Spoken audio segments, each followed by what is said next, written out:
Hi, I'm Jim Sheehy, and I've just finished spending an hour with these three gentlemen here on the matter of tinnitus patient management. And it's been fascinating. And I want to take this opportunity to thank my associates, Dr. John House and Dr. Ed Johnson from the Otologic Medical Group, and particularly to thank you, Jack Vernon, for coming down from Portland, Oregon. And in a minute here, I'm going to turn the whole thing over to you, because we decided as we got into this last hour of taping on patient management that it might well be worthwhile to just turn the microphone over to Jack Vernon for about an hour and have him talk about tinnitus masking. For those of you who don't know who Jack is, and he's a PhD, he's at the University of Oregon. He got his PhD in psychology at the University of Virginia back in 1952. He joined the Department of Otolaryngology, where he's now professor. I think he's probably one of the few PhD non-audiologists who's a professor at a Department of Otolaryngology at the University of Oregon. He's also the director of the Kresge Hearing Research Laboratory. Jack, we're delighted to have you here, and I want to turn things over to you. Thank you, Jim. I very much appreciate being here. I'm honored to be part of the Ear Research Institute's program on this kind of presentation, and I hope we haven't frightened you by saying that I might spend an hour talking about masking, but I would like, if it's agreeable, to show you some slides of case presentations and discuss some of the problems and some of the situations that we've run into involving tinnitus. Great, let's go. What I want to do here is present some selective cases of tinnitus in the attempt to illustrate some points about masking.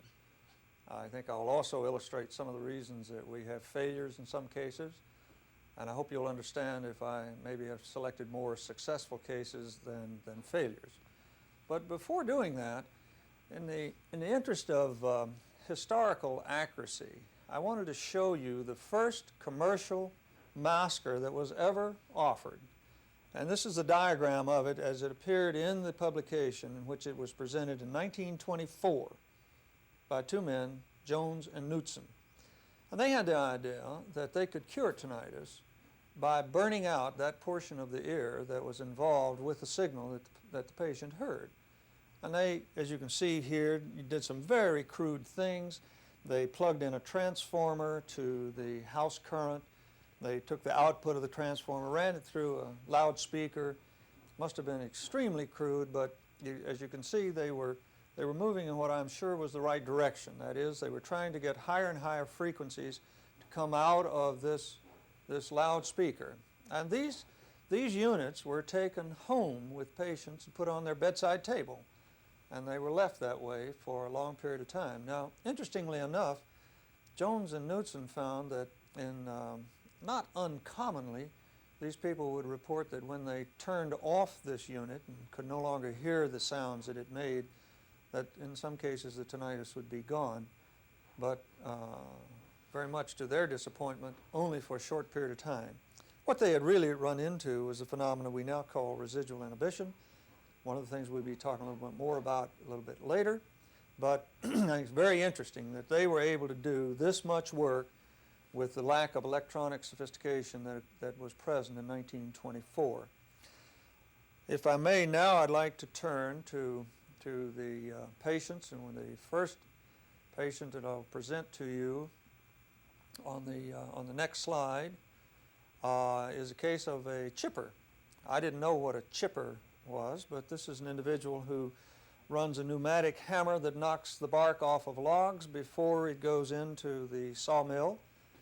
And so immediately to his left, he had a rather large saw that was operating, and he was running this pneumatic jackhammer. I don't know the sound levels there, but I suspect they were enormous. And indeed, you can see that from this audiogram that he has an extensive high-frequency hearing loss in both ears, precisely the kind of thing you would expect from a noise-induced environment. But his complaint was only of tinnitus and only in the left ear. At that time, I didn't know enough to ask him about tinnitus in the right ear, the other ear, and so then we proceeded to test just the left ear. When we found these audiograms, by the way, he denied having any hearing problem at all. I suggested he might have a problem down at the tavern, understanding speech in the presence of noise and a lot of other people. He denied that, except he said that people did tend to mumble a lot these days.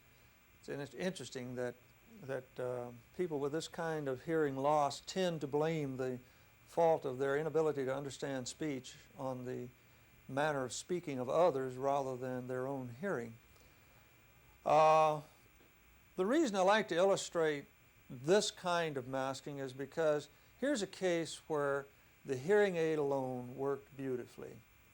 Now, that kind of information has been with us at least since 1945, when Elsner and Salzman published an article in which they talked about the use of a hearing aid to cover up the tinnitus that was produced in the otosclerotic patient. Now, interestingly enough, surgery came along to take care of otosclerosis, and so the whole notion of what to do about the tinnitus was simply abandoned or forgotten. In a sense, rather unfortunate.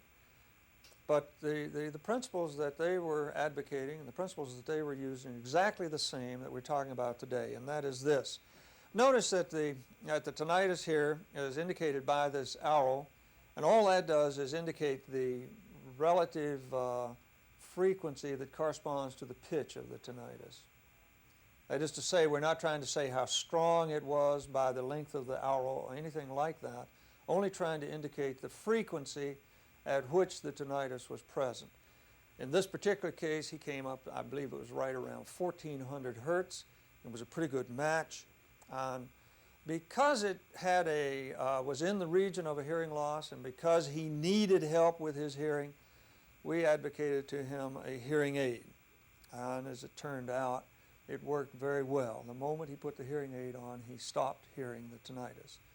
And just as other people have experienced, I then proceeded to make a series of mistakes. That is to say, I forgot all about that other ear, and it must be frightening to some people to imagine that we would recommend a hearing aid for one ear only when you've got this kind of hearing in both ears, because it's perfectly obvious that were you to improve the hearing in this ear alone, he would still have enormous problems understanding speech and noise because of the degree to which that other ear is down in the high frequencies. Now, fortunately for this particular case, he called me about 2 weeks, or maybe a little longer than that, after he had the hearing aid on the left ear and it was working so well, and told me that the ringing was just terrible. And I asked him, what he meant. I said, after all, we had it all taken care of. This tinnitus was gone, and what did he mean? He said, well, you really knocked it out of this ear over into that ear. Now, that did not happen. That was not what happened. That was his perception of it. What really happened was that he came in like this. He had a lot of tinnitus in his left ear, not much in the right ear. So this is the one that's really dominating the scene. Now, when you get that taken care of, now, by contrast, this one becomes obvious. And so what we had to do then was to, and what I should have done from the very beginning, was to put a hearing aid on the other ear. Now, notice there are about 2 or 3 things here that you can almost glean as principles from this particular patient. One is, his tinnitus is relatively low-pitched. In something like the first 518 patients that we saw, 80% of them have the tinnitus above 1,000 hertz, and the vast majority have it above 3, 4, and 5,000 hertz. But this particular patient had come in at around 1,400. Now, where do hearing aids work? Very well in the speech frequencies. Roughly what are they? 300 to 3,000 or something of that order. So that the hearing aid had an opportunity to provide ambient environmental noise in this region, and he began to hear that rather than his tinnitus. So as a principle, we kind of say you've got a very good chance of covering up tinnitus, of masking it out by the use of a hearing aid, where it's appropriate to use a hearing aid and where the tinnitus is less than, let's say, about 4,000 hertz. Now, I've seen it work on both sides of that, so that's not a hard and fast rule, somebody comes in with tinnitus at 2,000 hertz and they have this kind of hearing loss, you cannot be absolutely positive that the hearing aid is going to work until you try it.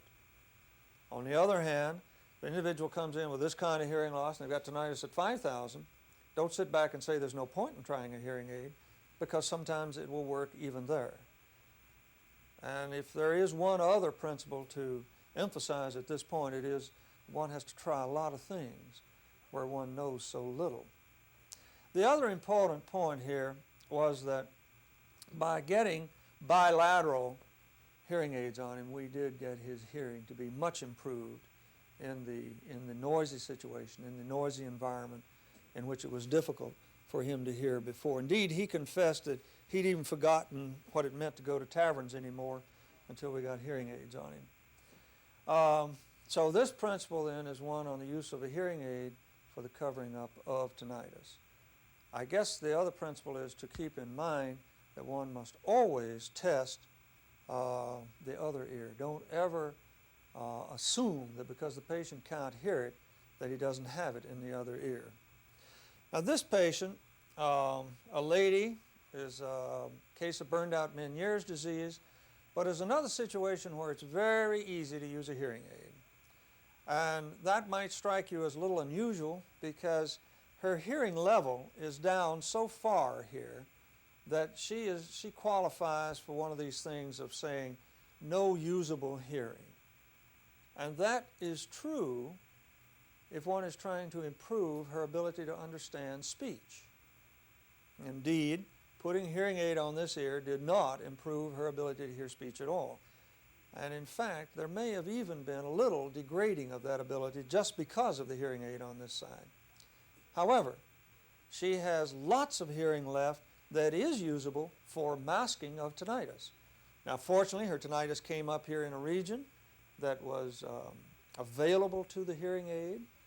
Comes up in a region where there's lots of ambient environmental noise, and that all we had to do was put a hearing aid on that ear, amplify the environmental noise in this region a little bit, and totally covered up her tinnitus. I'm not sure whether I did this patient a favor or not. It seems to me that one also has to keep in mind that when you use hearing aids in this fashion for masking, even if you get complete masking, you have denied the person the opportunity to have residual inhibition. But the fact is, I don't know, because this was so long ago in our test program, I don't know whether this patient displayed residual inhibition or not. And the beauty of using just a hearing aid versus a masker is that she doesn't have to listen to anything. Whereas in the masking situation, she does have to listen to something. But in this situation, she is being masked out by the normal ambient environmental sounds that she is hearing because of that. Now, parenthetically, let me also say that we have not seen a lot of burned out Meniere's patients. Right now, I'm guessing a little bit, but probably around 15 to 20 such patients. And they all turn out to be very, very easily taken care of. Most of them can be taken care of with a hearing aid, unless the hearing has gone down even further. But either with maskers or with the hearing aid, burned out Meniere's patients usually turn out to be very easily managed. The one other thing that has happened, and it's only one case, and so I'll mention it and no more, and that is one lady who really did not have burned out Meniere's in that she was still having active vertigo problems and tinnitus and bad hearing. And when we put a masker on her, that was the end of not only the tinnitus, but the vertigo as well. She has not had a vertiginous attack since the use of masking. And that makes no sense to me, and I don't want to advocate masking for vertigo, but it's interesting that getting rid of one symptom seemed to help her in some other symptoms as well. The next patient is a different arrangement where a patient comes in with normal hearing. Now, in that first 518 patients that I referred to, something like 15% of them came in with essentially normal hearing, no hearing loss, no demonstrable hearing loss. You might wonder what's happening above, say, 8,000 up here. But here's an individual that's got super good hearing, and rip-roaring tinnitus in the right ear only. When we tried to match his tinnitus, I was making a lot more mistakes then than I'm making now, but as best I could find it, it looked like it was a band of noise that was centered at about 3,000 hertz. So let's say it's roughly a third octave band of noise going through this region, maybe a little broader than that, I'm not sure. And then it had a little tone stuck on the outside of it. So he had a sort of about a 4,500 or 5,000 hertz tone and a band of noise. The tone was not bothering him at all. It was the band of noise that was his complaint, and it was in the left ear only. I'm sorry, it was in the right ear only. And it was of unknown etiology. We could find absolutely nothing in his background, in his experience, that should indicate why he had tinnitus. But he then proceeded to teach us just a fantastic lesson. And you know, the gratitude that I feel toward this patient cannot be expressed. He taught us certainly the start of the masking program. I remember saying to him that with the tinnitus that you have, there is no point in trying to mask it, because the masker that we have is roughly an octave band centered at about 3,000 hertz. It's going to sound so much like the tinnitus you already have that there's obvious to me that you would not want to change one for the other. You know, why would you, under any circumstance, want to take on my sound rather than yours, even if it were successful in masking you? Now, fortunately, this guy had enough sense to say, well, I'd like to hear the masker nevertheless. So we got the masker, and you know, he put it up to his ear, and he said, yep. He said, you're right. That really does sound an awful lot like my tinnitus. But then he kept putting it up to his ear, and he kept listening to it. And he kept ignoring the nonsense that we were trying to say to him of what he should be doing to, you know, for his lifestyle or something. Fortunately, he kept listening to that thing, and then he turned to me and he said, could I borrow this for one day? And we said, sure. It's the only one we got. We'd like to have it back. And we needed to, you know, test other patients with, but sure, you can borrow it. So he said, I'll bring it back tomorrow afternoon, one day hence. Well, when he walked in the next day, the moment he walked into the clinic, you knew something very dramatic had happened to that guy just by the expression on his face. And his first words were these: last night, for the first time in 10 years, I had an uninterrupted night's sleep. And he had taped that masker into his ear and run it all night long. Now, you can imagine that a lot of thoughts were tumbling through our heads at this point, but the major one was, would you now be willing to serve as a guinea pig for us and start out masking and find out what it'll be able to do for you? And he literally started out wearing the masker 24 hours a day. The only time it was off of him was when he was in a shower. After about, these times are not going to be critical, and nor are they necessarily correct, but after about 5 or 6 months, this little tone over here disappeared and never came back. After about 8 months, he noticed that he no longer had to wear the masker during the night. That is, after wearing it all day long, when he took it off in the evening to go to bed, he was in residual inhibition and could go to bed, get to sleep, and stay that way for the rest of the night. And then after about 1.5 years, or maybe a little longer than that, he found that the period of residual inhibition had gotten longer and longer and longer until now all of the tinnitus was gone. And about that time he came in.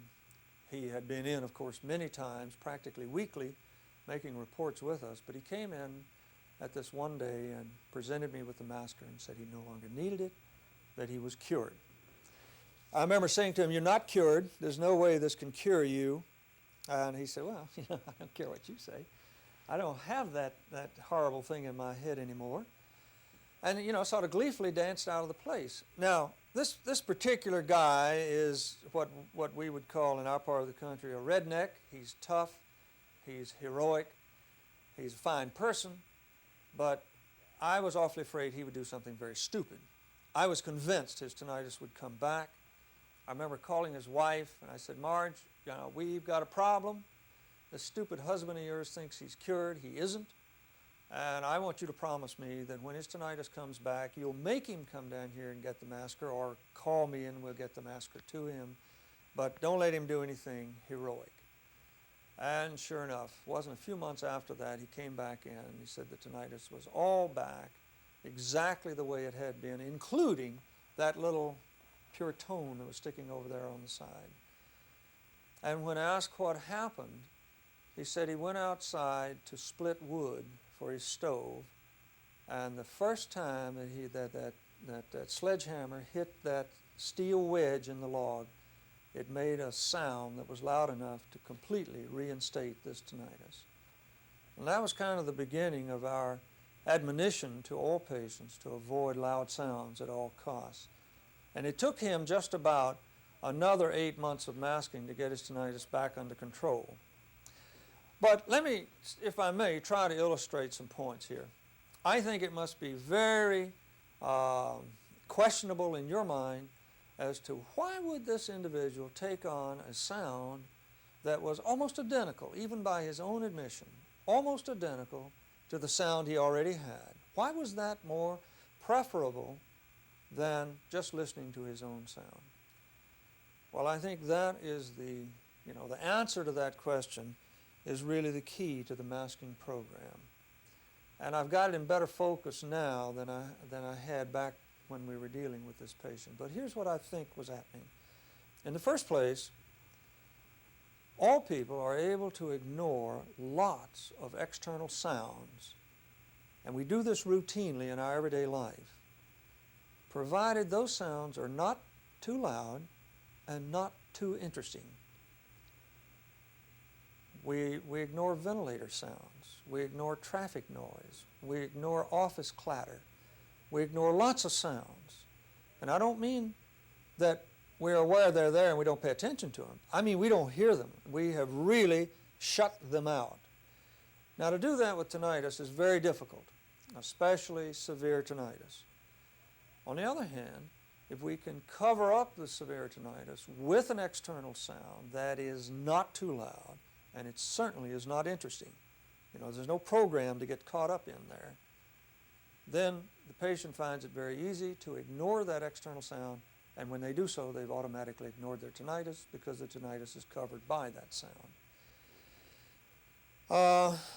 This case does not illustrate the second point of why masking may be expected to work, but let's just take the episode of that little high-pitched, relatively pure tone there.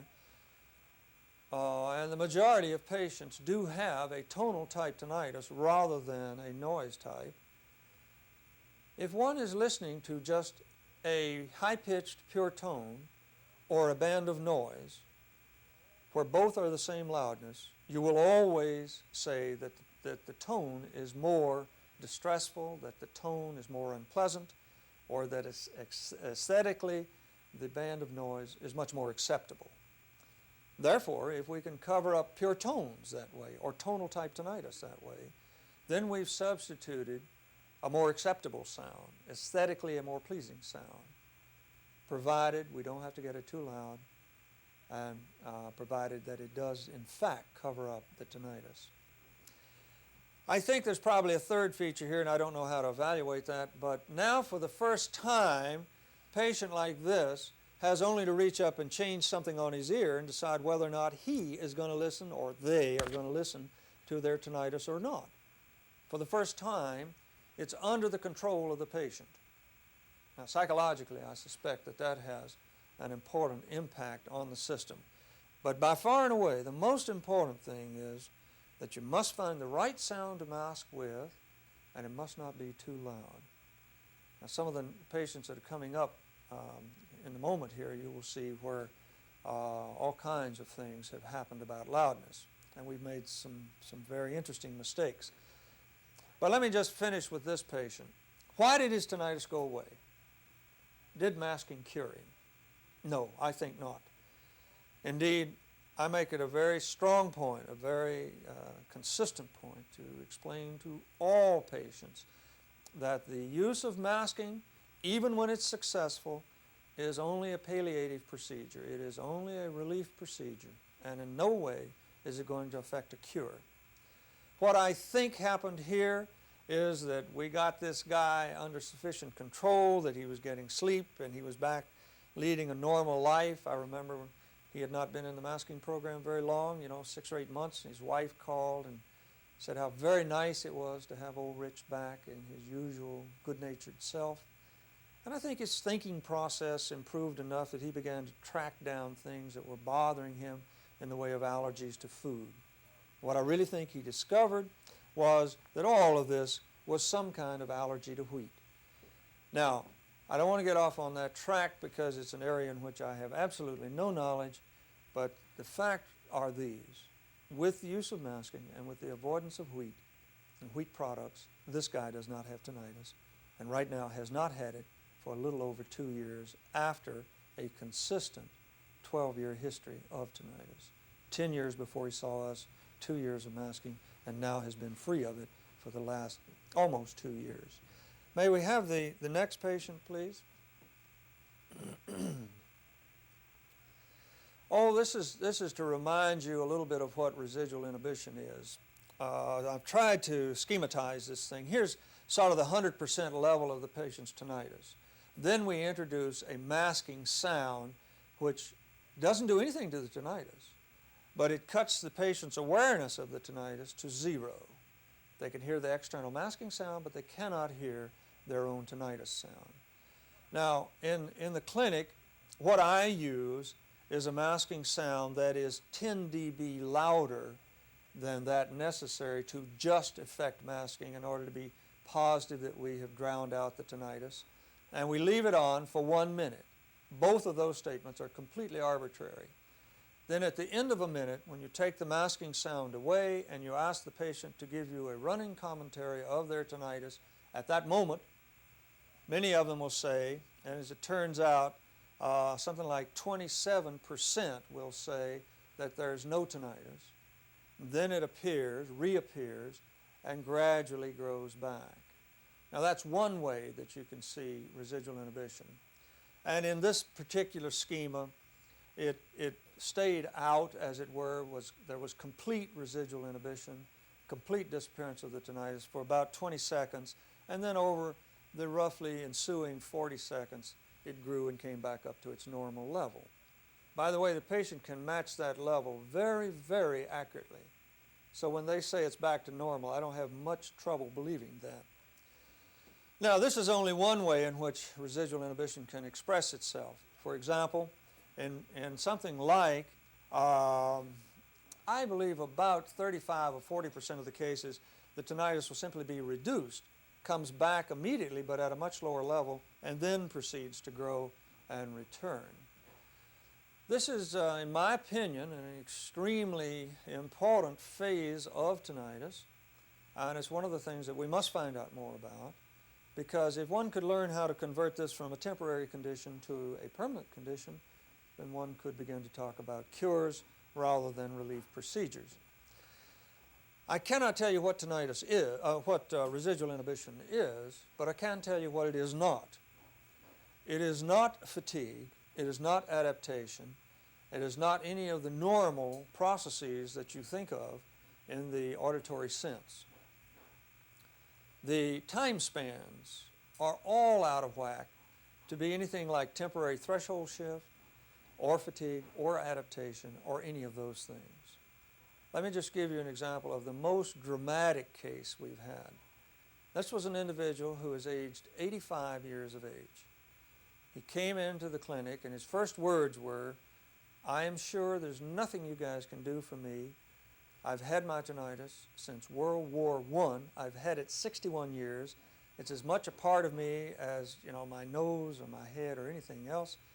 But he said, "I am curious about what you guys do, and therefore I'd like to go through the clinic." It turned out he had bilateral tonal tinnitus. When he was put into the test for residual inhibition in the right ear, after 5 minutes, the tinnitus had not returned. After 1 minute of masking now, the subsequent 5 minutes, no return of the tinnitus. He was then tested in the other ear. And after 15 minutes, neither one had come back. Well, to cut a very long story short, the tinnitus did not return in either ear until 8 weeks later. Now, this is after 1 minute of masking on the tinnitus frequency, and 8 weeks later his tinnitus came back and would bounce in and bounce out and bounce in and bounce out. Has been doing that now for about the last 3 months. So it seems to me that there is a switch in there that one can throw, and we just came very close to throwing it on him. I haven't any idea why that worked so well for him, because he was no different than any other patient that we have, done this kind of testing on. But as you might imagine, it was a very dramatic thing for both that patient and for us. And it's that kind of experience that encourages me to say that we simply have to study this phenomena a great deal more and find out what's going on here. May we see the next patient, please? This patient came to us from the Upper Peninsula of Michigan, where he drives a grader. I really don't know how loud that thing is, but when he's sitting in the cab and the grader's just idling and it's not moving, it's not under load or anything, the noise level is 90 dB in that cab. So you can imagine what he's been putting up with. And I think you can see what's happened to the hearing. And although it's down in both ears, it is only here that he has the tinnitus, and that is correct this time. I really didn't miss it in the other ear. It's only here, and it's at 10,000 hertz. And his description is this: I have bad days, and then I have some very bad days, and then I have some super bad days. And the super bad days were coming with greater regularity than previously, and it was for that reason that he came to see us. Well, the first thing we admonished him to do was to get out of that cab or to use some kind of ear protectors. And it's interesting that he had had no inkling that he should avoid loud sounds. Nobody had told him a word about that. At that time, now this goes back almost 3 years now, at the time that he came in, we had one high-frequency masker. A moment ago, I told you we had one masker. By the time this patient arrived, we had 3. We had that sort of broadband one that was the first one. Then we had one that would go up to a little bit higher frequencies, and then we had one for the low frequencies.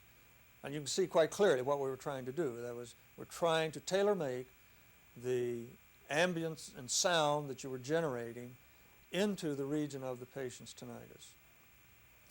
But the one that we had that was high frequency that we tried on this patient, really the best it would put out was up about 7,000.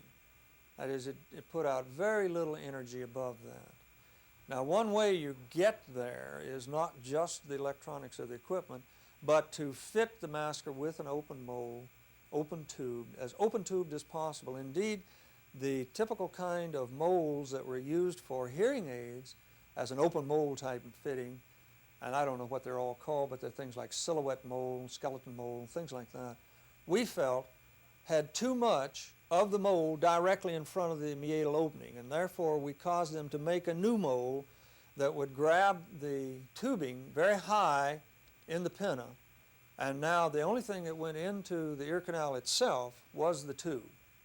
So the tube then was grabbed up high in order to secure it to the patient's head, and then it came down, did a 90-degree turn going up into the ear.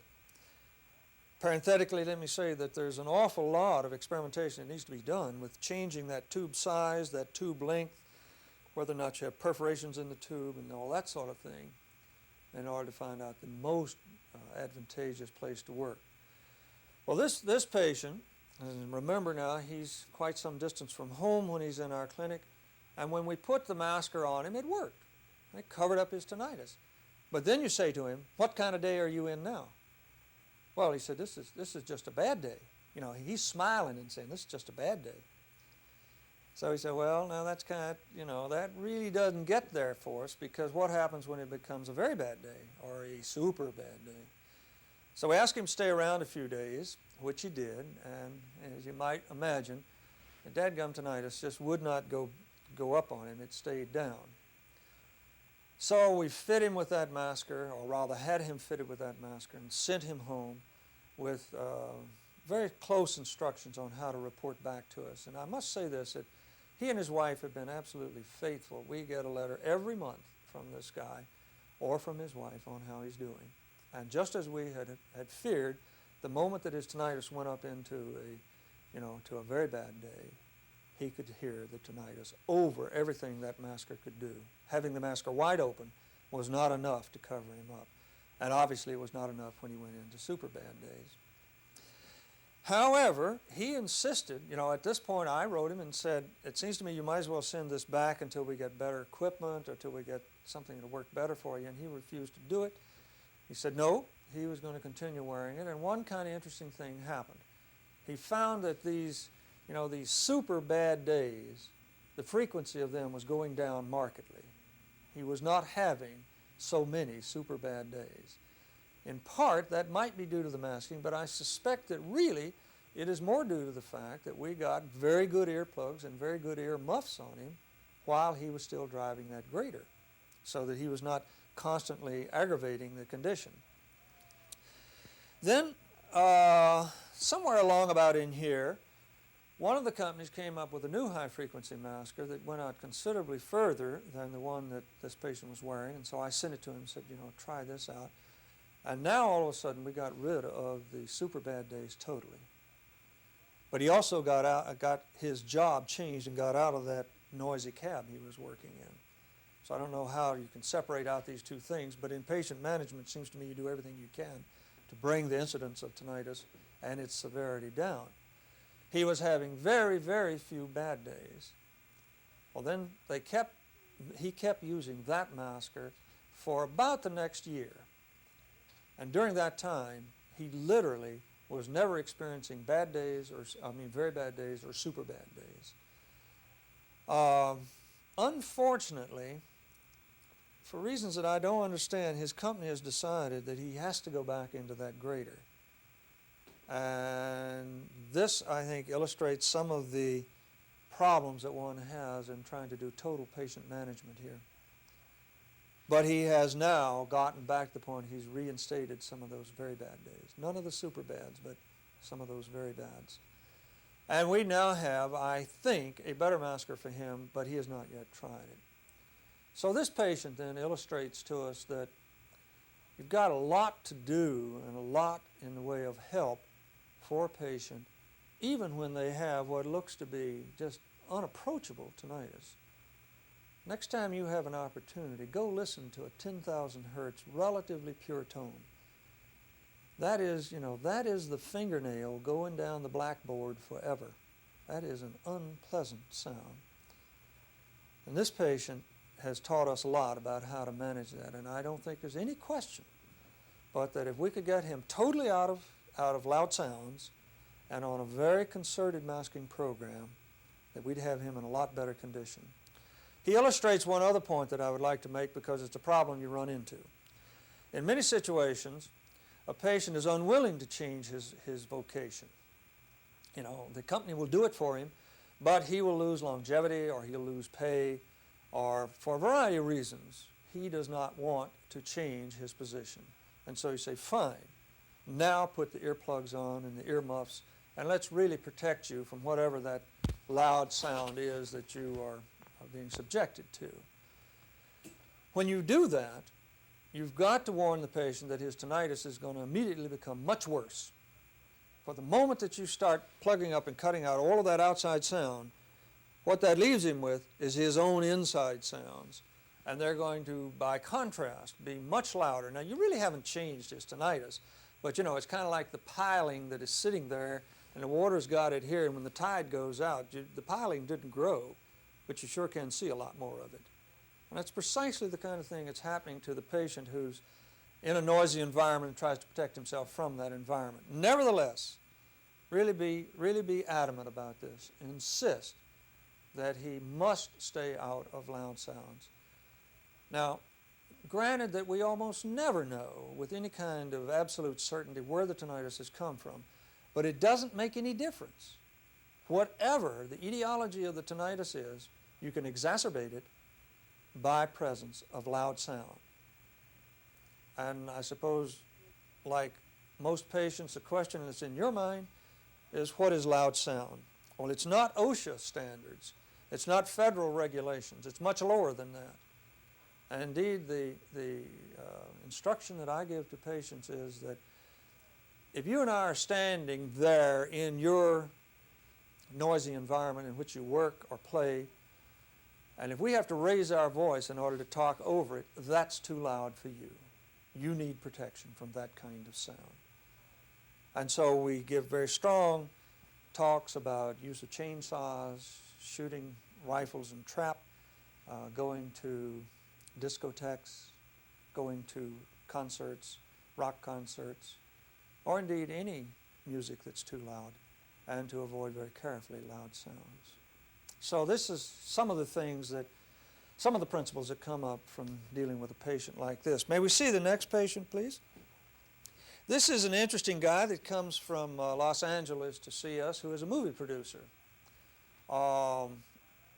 He presents with bilateral tinnitus and tells you he has bilateral tinnitus. He says it is very disturbing, but it's much more disturbing in the right ear than it is in the left ear. And indeed, he, like many, comes in and he says, you know, if you can take care of this one, I can handle this one. Don't you ever believe that. Patient never tells you that. You nod your head, but you remember, don't ever believe that.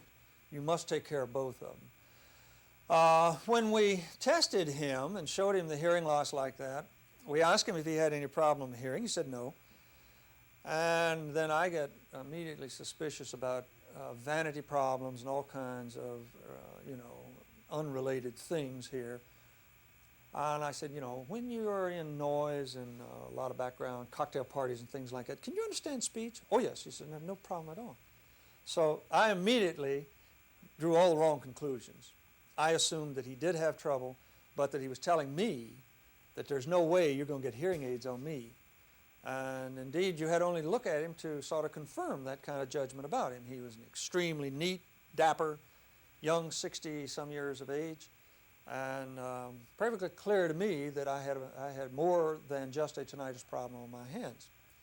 Now, when we first matched up his tinnitus, I missed it. I got it at about 2,800 hertz. I had made a mistake. I'll tell you about that in just a moment. But, you know, you can imagine just immediately what went through my mind. 2,800 hertz, high-frequency hearing loss. It's sitting down there below 4,000 hertz. Hearing aids is going to work like that. And in fact, I suspect I probably said something to him like that. So he said, all right, let's try it. Well, that was the first surprise, because I thought he was going to say, no way. But he didn't. He said, all right, let's try it. Now, let me tell you something about testing this individual. I don't believe there's a test that you could give him where he would not get 100% of speech discrimination. You could put in background noise, you could put in cocktail chatter, you could do anything you want within reason, and he would score 100%. Now the reason for that was that one of his jobs early on with a product called Screen Gems was that he listened to the audio recordings while watching the videotape, and he brought these things together at the proper places. I don't quite know what all that means, except that it was not uncommon for him to sit there and listen to 12 different audio tapes and pick out the right one and stick it into the right place in the film. What I think we're saying is that here was a man who had very poor hearing, but he was one fantastic listener. The man had trained himself very, very well. So when he said, okay, let's try hearing aids, we have a master hearing aid thing there in the clinic, and so we snapped these things on him. I remember walking around behind him and saying, Jules, can you hear me now? And I thought, how dumb. Of course he can hear me, no matter whether he has our gear on him or not. He'll have no problem understanding everything we say. And he said, do that again. So I walked around behind him, and indeed I remember that as I was doing that, something happened out in the clinic, and there was a whole lot of laughter and cackling and carrying on. And he said, I can still hear my tinnitus. And I said, that's bad. I was hoping that this would cut it. I said, well, we might as well give up on the idea of hearing aids. He said, oh, no. I said, you're never going to get these hearing aids off of me. I said, what do you mean? Why would you want to wear those things? You do absolutely perfect without them. What earthly reason could you have for wearing those? Well, he said, it's so much easier now. So what we had done by putting, the right kind of hearing aids on him, by the way, which were open mold and tubed, right kind of hearing aids on him was cut out a lot of strain and stress that he had been experiencing. Now, the reason I'd missed the tinnitus was that I'd forgotten to check or did not know to check the octave above. That's essential in dealing with tinnitus patients. When you find that their tinnitus comes up, let's say at something like 2800 hertz, and they say, yes, that's a very good match, you must immediately check one octave above, and in this case at 5600 hertz.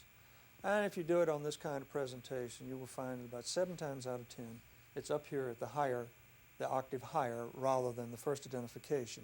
And clearly in his case, it shifted him out of the region that a hearing aid had a chance to help him. But at this time, we had a combination unit. That is, a combination of a hearing aid and a masker. I'll tell you a little more about that in a moment, but that's what we call a tinnitus instrument.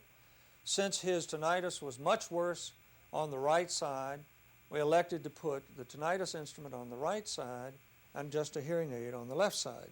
And what I'd assumed was that we could cover up if we could cover up the tinnitus on the right side with the masking in the tinnitus instrument, then just a little bit more, and we'd probably be able to cover it on the other side since that was the weaker side. That turned out not to work at all. It didn't matter how loud we made the masker in the tinnitus instrument in the right ear, we could only cover up the right ear. We could never cover up the left ear. And just as I had anticipated, he said, yes, that did bother him a great deal, even though we had it covered up on the other side. Now, it seems to me about the dumbest thing you could think of would be to reverse that situation, but that's precisely what I did. And for reasons that I cannot explain, that turned out to be the proper thing. That is, when we, using a tinnitus instrument, covered up the weaker tinnitus, at the level at which we covered that up, we automatically covered up the contralateral tinnitus. So he went away. Now, I've condensed this. I'm really talking about 4 different trips this man made to our clinic.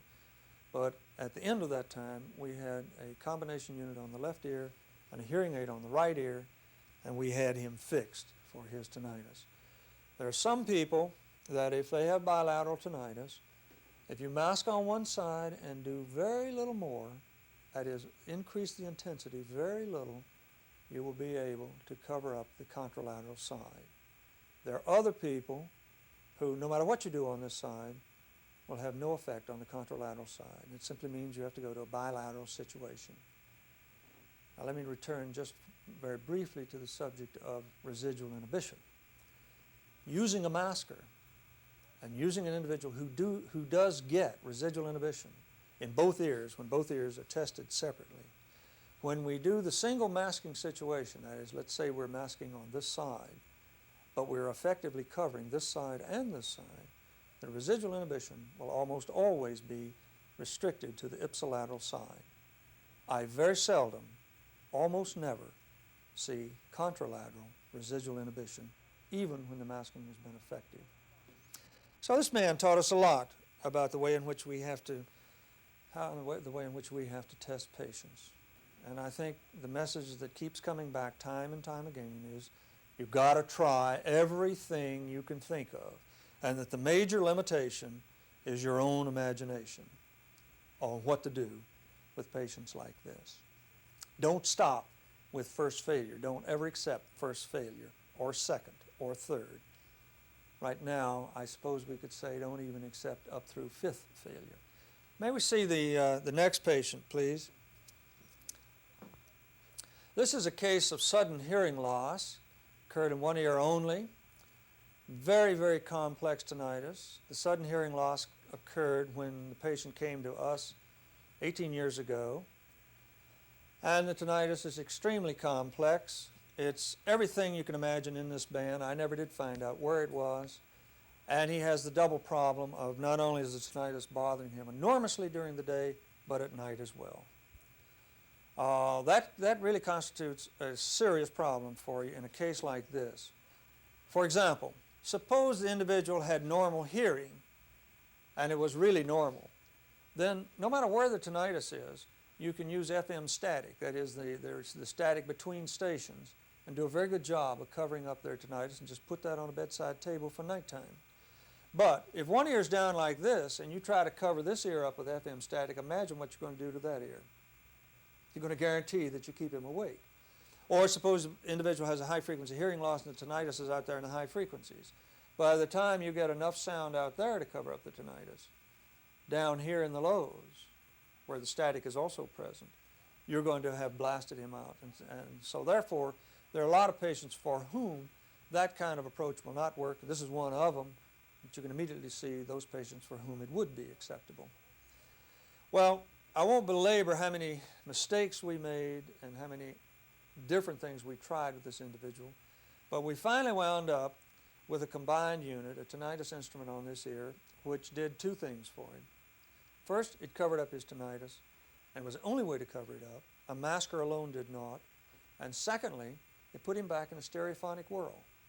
I don't think that the hearing aid on this ear helped him with speech intelligibility at all. But he could now hear sound from this side, and he could localize sound in space. You could not get that hearing aid off of this man. We then went, originally, he would use just the masker in order to sleep. But that's kind of uncomfortable for somebody who thrashes around a lot and rolls over on something hanging behind the ear. So we then went to an all-in-the-ear unit, and finally, after a lot of mistakes, got that perfected so that he had an all-in-the-ear unit to sleep with and a tinnitus instrument to use during the daytime. His residual inhibition is getting extremely long these days. In fact, he's now at the point that he no longer needs to mask at night. May we see the next one, please? This is a very interesting patient who taught us a lot about tinnitus and, in fact, invented the combination unit. He came in with bilateral hearing losses and bilateral tinnitus. We put hearing aids on him, improved his hearing greatly, literally the kind of thing where the man says, I would not be without these, but we did not cover up his tinnitus.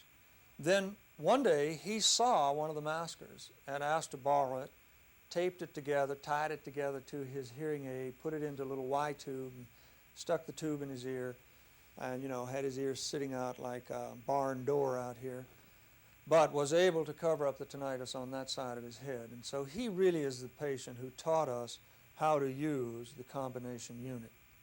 And that unit, I won't say any more about that now, but that unit is going to turn out to be one of the most effective ways of dealing with tinnitus in the masking paradigm, because something like 85% of the people do in fact have a hearing loss and do need amplification as well as the masking.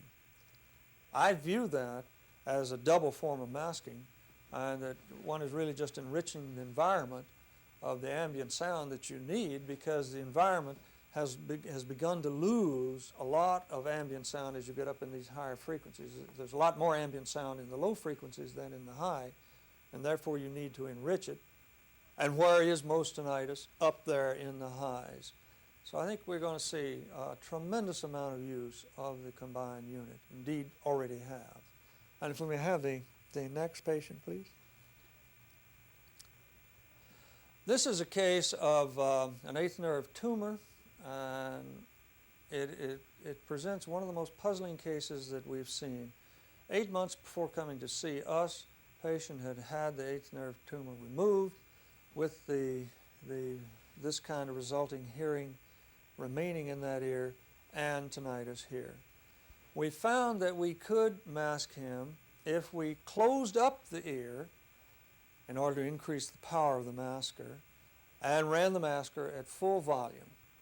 Now, interestingly enough, he kind of claimed he couldn't hear the masker, but it turned out later he could. The interesting thing, the really puzzling thing, is that this worked for 2 or 3 months for him and then just quit entirely. And we can find no reason for that. We cannot find out now why it is that we could originally mask him for considerable periods, several months, and now all of a sudden we cannot.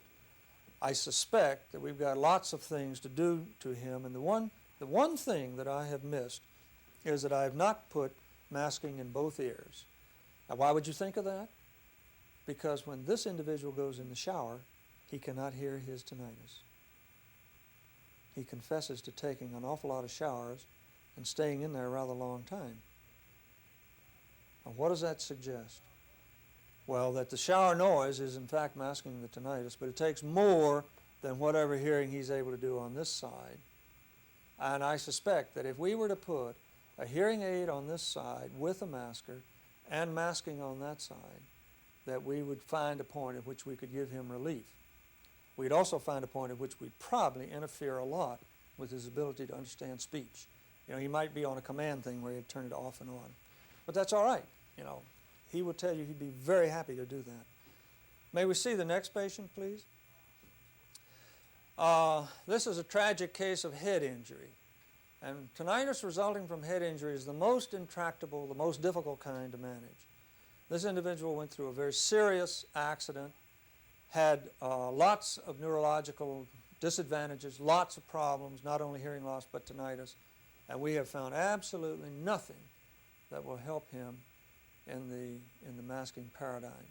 So what he really illustrates for your interest is that the one other test that you must do on patients is not just matching up the pitch of their tinnitus and matching up how loud it is, but you must find out how much sound you have to use in terms of sensation level at that frequency in order to affect masking.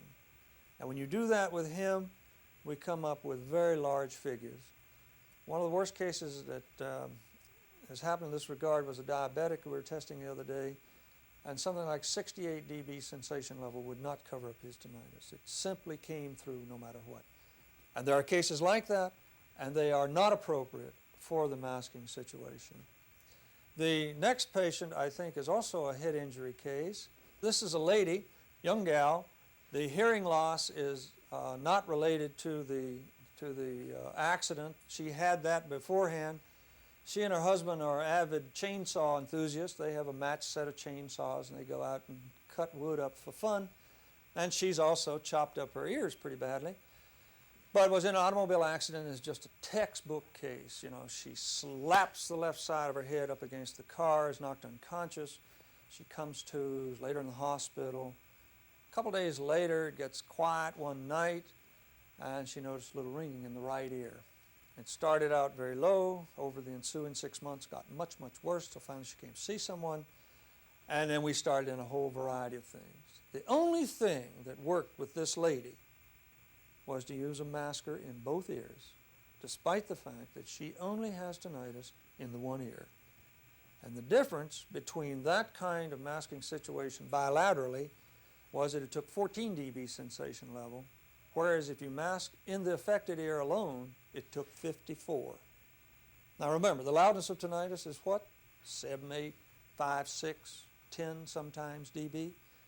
Certainly, the patient's not going to trade 10 dB for 54 dB. So the only way we could get her under control was to use bilateral masking. And in her case, it worked. I would like to stop with the patient presentation at this point and just summarize a little bit. I think there are a lot of things that can be done by way of masking for a lot of patients. But under no circumstance should anyone ever say to a patient, you demonstrate residual inhibition, that's going to grow and get bigger and bigger for you, and therefore you should mask. No patient should ever be allowed to put up with a bad situation in order to hopefully get residual inhibition. It's got to be the masking itself that's the relief. If residual inhibition comes, that's a bonus. Now, that doesn't mean we're not going to study it, we are. But I think one must be very careful in explaining what the masking program is about. Secondly, you're going to find an awful lot of people that you can help with their hearing problems. And I'm amazed at how many people come in and have been told that because they have a sensory neural hearing loss, their hearing aids will not work. That is not true. I'm amazed how many people have been told that they should have a hearing aid on one ear only. That is not true in almost every case.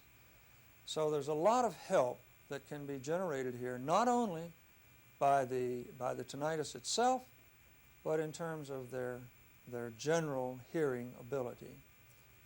I would like to say that I think tinnitus is one of the third worst things that can happen to a person, and that it is indeed severe, can be severe, and does need treatment.